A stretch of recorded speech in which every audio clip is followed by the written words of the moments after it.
Una princesa Cristina Bien. que tiene el jingle de campaña, que se los quiero hacer escuchar en este preciso momento, porque Cristina, si bien todavía no dio el sí a su candidatura, ya tiene un pequeño temita que le hicieron en la misma persona que le hizo el jingle a Néstor en el 2007.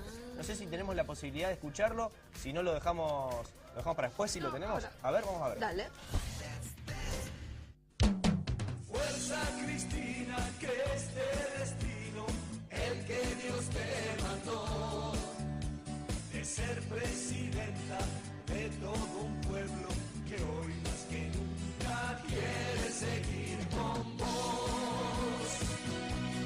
Yo estoy con vos, siempre con vos. Creo que es un jingle, una canción evangélica. Tiene pinta Me de... da la sensación fuera de... Tiene pinta de ya programa que de pastor de todos las saben, 12 de la claro. noche, ¿no? No, pero de todas maneras, todos saben que yo voy a la parroquia del Padre Ignacio, por ejemplo. Claro. Y me hace acordar un tema que cantamos en la parroquia.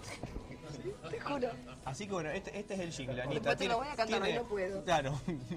Este es el jingle que se va a empezar a utilizar en la campaña. Al parecer ella lo escuchó, le gustó.